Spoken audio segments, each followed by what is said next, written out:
Mi nombre es Enrique Díaz, soy el responsable de Marketing y Comunicación de Crédito y Caución y en nombre de la compañía quería darles la bienvenida a este webinar que hemos organizado y que hemos titulado La gestión de lo imprevisible, ¿cómo será el mundo en el 2030?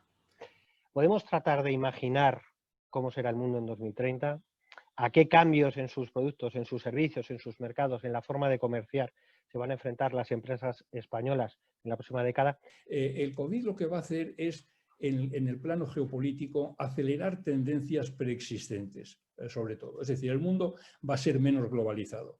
Se ha visto que las cadenas de suministros creaban muchos problemas. Las empresas, creo yo, van a buscar redundancia, van a buscar proveedores más cercanos, van a sacrificar a lo mejor beneficios para tener más seguridad. El mundo va a ser más digitalizado, lo estamos viendo, las ventas online, las empresas que no se digitalicen lo van a pasar mal. De todo esto va a hablar Marta, que sabe mucho más que yo, pero los países también que no tomen el tren de la revolución tecnológica se van a quedar en el andén y lo van a pasar mal. El mundo va a ser más desigual. El COVID y la crisis económica que traen está arrojando a la pobreza a gente que se había instalado en la clase media en los últimos años.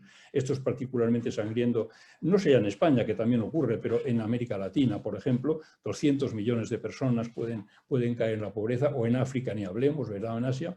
El mundo va a ser más inseguro como consecuencia de todas estas cosas, porque va a ser más polarizado.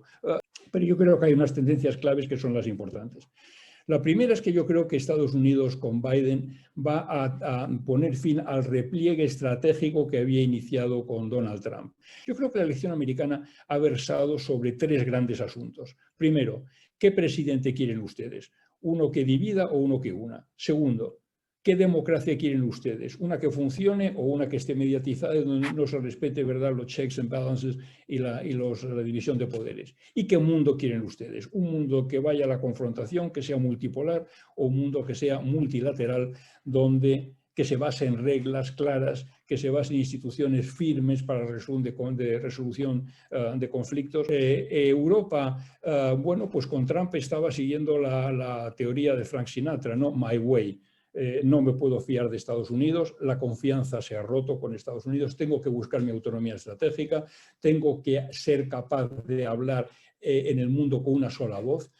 ¿Qué va a pasar con China, que es la tercera gran variable, ¿no?, de las tendencias claves? Pues China juega con otras cartas. Nos hemos equivocado todos al pensar que la democratización se iba a producir como consecuencia de su desarrollo económico. China tiene otra mentalidad, es Confucio, no ha tenido la Ilustración, no ha tenido el Renacimiento, tiene otros valores, el valor del colectivo está por delante del individuo. Y lo grave de China es que ofrece al mundo un modelo alternativo de gobierno. El capitalismo autoritario, capitalismo totalitario en realidad. Bueno, lo que está claro, yo creo que el mundo occidental deja de dominar, ¿no? En 1860 el Reino Unido tenía el 70% del PIB mundial, ¿no? En los años 70 del siglo pasado, Europa y Estados Unidos también tenían el 70% del PIB mundial. Hoy en día apenas llegamos al 50%. El centro del mundo se está trasladando, económico del mundo, se está trasladando hacia el Pacífico, hacia el estrecho de Malaca, ¿no? Entonces, Europa y Estados Unidos ya no seremos capaces de dictar las normas, y el problema es que los otros países emergentes, Rusia, China, no comparten nuestros valores. Esto va a ser un problema grave en el momento de que tengamos que definir las nuevas reglas para gestionar la nueva situación. Es decir, hay que cambiar muchas cosas y para cambiarlas hace falta contar con China y con Rusia como mínimo, y también con la India probablemente. ¿Cómo lo vamos a hacer? Hoy en día no se aprobaría por unanimidad la Declaración Universal de los Derechos Humanos de Naciones Unidas, lo cual quiere decir que ahí tenemos graves diferencias de valores entre nosotros. Bueno, ese es el mérito de la diplomacia, ¿no? Ser capaz de poner de acuerdo a gente que parte de posiciones diferentes. Y me puse a escribir lo imprevisible precisamente porque veía que había un espejismo tecnológico, digamos, que nos estaba haciendo creer que tenemos bajo control más cosas de las que realmente están en nuestro alcance. Y claro, esa idea de que la tecnología no lo puede controlar todo, ahora que estamos teniendo que mirar el BOE para si es posible salir o no a tomar una caña o a qué hora tenemos que volver sin que nos multen, ya resulta hasta ingenua. Pero hasta hace no mucho, la década de los años 20, esta que hemos empezado, iba a ser la década dorada del progreso tecnológico como idea principal. Hay algoritmos para todo, para absolutamente todo, desde los que generan noticias falsas a los que los intentan detectar, invierten en bolsa, anticipan a quién vamos a votar o qué noticias colarnos en nuestras redes sociales para que nos abstengamos. Incluso hay robots que conducen, que es una de las cosas que se dan más o menos por hecho para la década de los años 30, para ese futuro que nos invita a esta charla a predecir cómo será el mundo en 2030. Pues entendemos con naturalidad que habrá coches que se conduzcan solos porque ya los hay en 2020. El desafío no es tecnológico en ese sentido, es más bien sociológico. Estamos preparados para montarnos en una máquina que se conduce sola.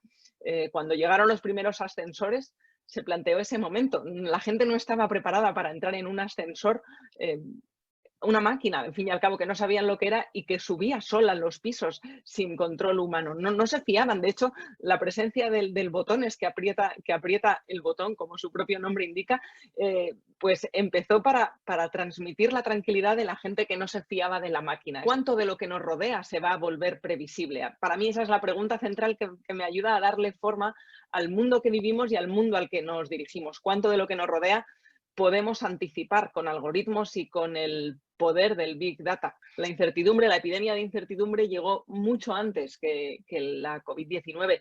Llegó con este vertiginoso cambio tecnológico que nos hacía perder un poco el paisaje que se ve por la ventana, como cuando vas en el tren y pasa todo muy deprisa y no alcanzas a ver bien el pueblo que estás atravesando. Pues esa es un poco la sensación. La incertidumbre se digiere peor, porque no estamos acostumbrados a ella. Supongo que un individuo de la Edad Media sabía que podía morir en cualquier momento si se hacía un corte por una herida que se infectaba. Y había pestes como las hay ahora, pero se nos había olvidado que las pestes nos podían pasar. Y no porque fueran imprevisibles. Estamos viendo ahora que había muchos libros de muchos epidemiólogos, muchos informes que se quedaron en algún cajón de alguna oficina de seguridad de los grandes gobiernos, que avisaban de que una epidemia, como una pandemia como la actual podía pasar. Pero para que algo sea previsible, no basta con que alguien avise de que pueda suceder. Da igual que sea un alguien o un algo, que sea una persona o un algoritmo que nos avise de que una amenaza venga. Para que una amenaza sea previsible, nos la tenemos que creer, tiene que ser imaginable. Y no nos imaginábamos que algo como la COVID-19 nos pudiera pasar a nosotros, ni cuando estaba pasando en Wuhan, ni cuando llegó a Italia, ni siquiera cuando estaba en Madrid. En el resto de España se imaginaban que podía llegar a ser un problema para todos. Y cuando sucedió la tragedia que sucedió en la primavera tan complicada que hemos superado, no pensamos que una segunda ola pudiera volver a encerrarnos en casa. Y ahora es algo con lo que empezamos a convivir con relativa naturalidad y espanto, porque está pasando en el resto de Europa. El teletrabajo, por una parte, ha experimentado una aceleración enorme en lo tecnológico. Muchas empresas que sostenían que no era posible teletrabajar han tenido que descubrir a la fuerza que sí que lo era. Creo que de las tendencias que más se están asentando, y es positivo que lo hagan, está la flexibilidad. Hay muchas reuniones y muchísimos viajes de trabajo, sobre todo viajes de trabajo, que desaparecerán porque es mucho más eficiente resolver cuestiones prácticas de manera telemática, como lo estamos haciendo ahora. Sin embargo, generación de ideas y de resolución de problemas, que cada vez creo que va a ser una parte más importante del trabajo humano, se está viendo que funciona mucho mejor de manera presencial. Tú tienes que ver no la cara de la persona con la que negocias, tienes que ser capaz de levantarte de la mesa, irte por detrás en un momento de receso, ofrecer una solución de compromiso, ver cómo reacciona, ver la cara del otro, cómo responde a tus propuestas. Yo creo que se está incrementando muchísimo. Habrá muchísimas reuniones que se solucionarán, pero hay otras que no podrán nunca. Claro, vamos a ver, yo creo que la disputa se va a mantener por una razón muy sencilla, porque en Estados Unidos, tanto demócratas como republicanos piensan que China es una amenaza existencial a los Estados Unidos. Y es una amenaza existencial porque le hace la competencia en los sectores claves que comentaba Marta que van a definir el futuro. Es decir, en la nanotecnología, en la inteligencia artificial, en la robotización, en la matemática cuántica. Ahora, ahí está las redes 5G, ahí está el gran reto y la gran pelea, ¿no?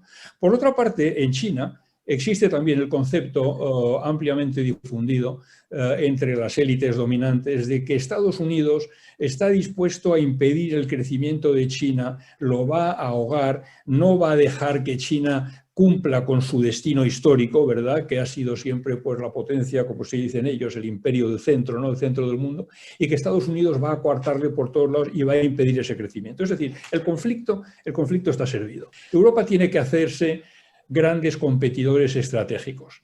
Las leyes que nosotros tenemos de la competencia hay que cambiarlas. No tiene sentido que no tengamos, pues, es decir, tenemos Nokia, tenemos Ericsson, pero no tenemos una gran empresa pues, en ferrocarriles o en aviación que sea capaz de competir con los grandes en aviación si tenemos con China o con Estados Unidos, ¿no? Nuestro trabajo, curiosamente, era más fácil con Donald Trump, porque con Donald Trump buscábamos nuestro camino, que era ligeramente diferente al americano. Buscábamos enfrentar a China en cuestiones de derechos humanos o frenar sus apetencias territoriales, pero al mismo tiempo queríamos colaborar con ella, por ejemplo, en el tema del cambio climático, en la conferencia de París. Ahora se nos puede hacer más complicado, porque al adoptar Estados Unidos una posición más flexible con China, en las formas, que no en el fondo, puede tratar de llevarnos otra vez hacia sus posturas. Las tiendas a pie de calle siguen siendo fundamentales, inspiran mucha confianza. Lo que pasa es que les pedimos algo diferente. A medida que el comercio online avanza, ya estamos viendo que es una salida fundamental para todo tipo de negocios que jamás se habían planteado que tuvieran que tener una división online. Incluso en la restauración, el pequeño bar de abajo de casa ya necesita tener una respuesta online, aunque sea un número de WhatsApp, para poder hacer el takeaway. Está siendo la salida para muchísimas zonas donde el comercio no esencial está cerrado. En España, por ejemplo, en Asturias ya lo está.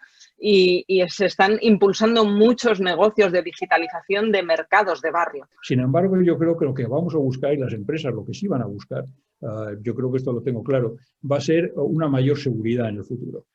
Aunque esto tenga un coste mayor y tengan que sacrificar algo de beneficio por tener cadenas de suministro más cortas, suministradores más cercanos o buscar dentro de algunos países tendrán que proteger algunas industrias que sean estratégicas, ¿no? No creo que eso vaya a afectar las exportaciones. Yo creo que el mundo va a seguir, el comercio va a volver a renacer después del parón que ha sufrido ahora, ¿no? Ha sufrido un bache, pero el comercio mundial va a relanzarse otra vez. Lo que yo creo es que las cadenas de suministro van a ser más cortas.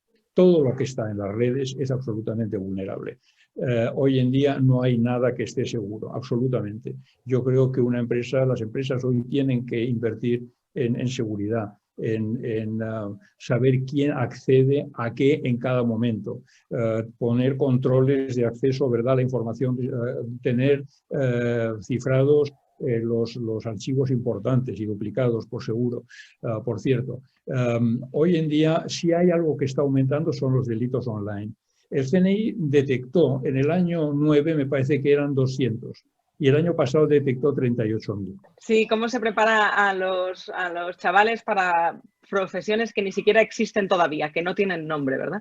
Bueno, pues hay algoritmos ya que tratan de predecir en función a las capacidades de los adolescentes cuáles van a ser los trabajos con más empleabilidad del futuro que les pueden encajar. Y al final las profesiones con más empleabilidad del futuro, todos los estudios que hacen llevan al mismo sitio. Que la división de ciencias y letras, de tecnología y humanidades, es también una construcción social que se queda obsoleta. Porque las máquinas van a hacer falta expertos en robotización y en mecanización de todas esas rutinas que se automatizarán para entender las máquinas que lo van a hacer posible. Pero es que no basta con entender las máquinas, no basta con tener muchos ingenieros e ingenieras. Esas máquinas tienen que entender el mundo en el que viven. Entonces, da igual que uno sea lingüista, que sea filósofo, que sea ingeniero aeronáutico, va a necesitar entender y hacer de puente, esos van a ser las profesiones con más empleabilidad, las que sepan hacer de puente entre una cosa y otra. Yo recuerdo cuando empecé, pues que lo que se vendía en el extranjero eran naranjas, con todo el respeto que tengo por las naranjas, ¿verdad? O aceite. Y estuve un día en la Casa Blanca almorzando cuando era Obama presidente.